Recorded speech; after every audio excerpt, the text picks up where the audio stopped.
ಯಾಕೆ ಬಂದ್ರಿ ಇಲ್ಲಿಗೆ? ನಿನಗೆ ಬಾ ಅಂದೆ, ನೀನ್ ಬರ್ಲಿಲ್ಲ, ಅದಕ್ಕೆ ನಾನೇ ಬಂದೆ. ಅದ್ ಹೇಗ್ ಬರ್ತೀನಿ? ನಮ್ಮ ಅಪ್ಪನ ಬಗ್ಗೆ ನಿಮ್ಗೇನು ಗೊತ್ತಿಲ್ಲ.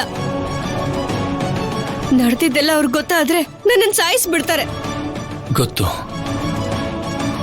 ಬರಬಾರ್ದು ಅಂತಾನು ಗೊತ್ತು, ಬರೋದ್ರಿಂದ ನಿನಗೆ ಕಷ್ಟ ಅಂತಾನು ಗೊತ್ತು.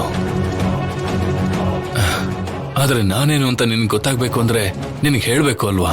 ಬೇಡ ಸರ್, ನನಗೇನು ಕೇಳ್ಬೇಕು ಅಂತ ಇಲ್ಲ. ದಯವಿಟ್ಟು ನೀವು ಇಲ್ಲಿಂದ ಹೊರಟು ಹೋಗಿ.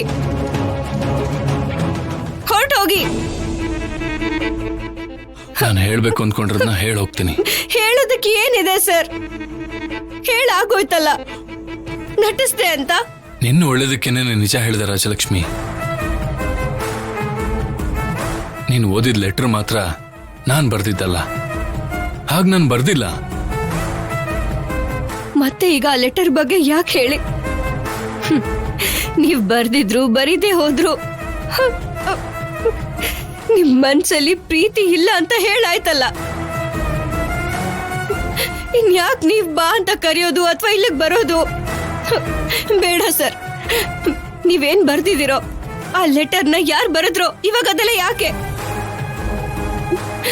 ನಾವ್ ಮಾತಾಡೋದಕ್ಕೆ ಇನ್ನೇನು ಉಳ್ದಿಲ್ಲ ಸರ್. ದಯವಿಟ್ಟು ಇಲ್ಲಿಗೆ ಬಿಟ್ಬಿಡಿ. ಹಾಗ ನಾನು ಬಿಡೋಕ್ಕಾಗಲ್ಲ.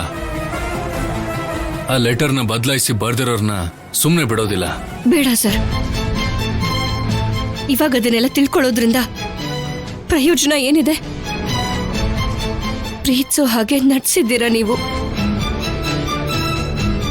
ಪ್ರೀತಿನೂ ನಟಿಸ್ತಾರೆ ಅನ್ನೋ ಹೊಸ ವಿಷಯನ ತಿಳ್ಕೊಂಡೆ ನಾನು.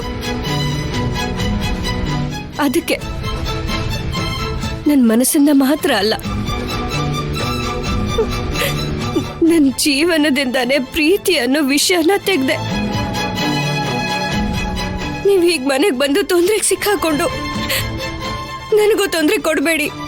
ಇಲ್ಲ ರಾಜಲಕ್ಷ್ಮಿ, ನಾನು ನಿನ್ ಬಿಟ್ಟು ಹೋಗಕ್ಕಾಗಲ್ಲ. ನಿನ್ ಮೇಲೆ ನನಗೆ ಪ್ರೀತಿ ಇಲ್ಲ. ಪರಿಸ್ಥಿತಿಗಳಿಂದ ಪ್ರೀತಿ ನಾಟಕ ಆಡ್ದೆ, ಅದು ಅವಾಗ. ಆದ್ರೆ ಯಾವಾಗ ನನ್ನ ಕಾಪಾಡೋಕೋಸ್ಕರ ನಾನೇ ಬಾ ಅಂದೆ ಅಂತ ನಿಮ್ ಚಿಕ್ಕಪ್ಪನ ಮುಂದೆ ಆರೋಪನ ನಿನ್ ಮೇಲೆ ಹಾಕೊಂಡ್ಯೋ, ಆಗ್ಲೇ ನನ್ನ ನಿರ್ಧಾರ ಬದಲಾಯ್ತು. ನಾನಂದ್ರೆ ನಿಂಗೆ ಎಷ್ಟು ಪ್ರೀತಿ ಇದೆ ಅಂತ ನೀ ತುಂಬಾ ಸರಿ ತೋರಿಸಿದೀಯ.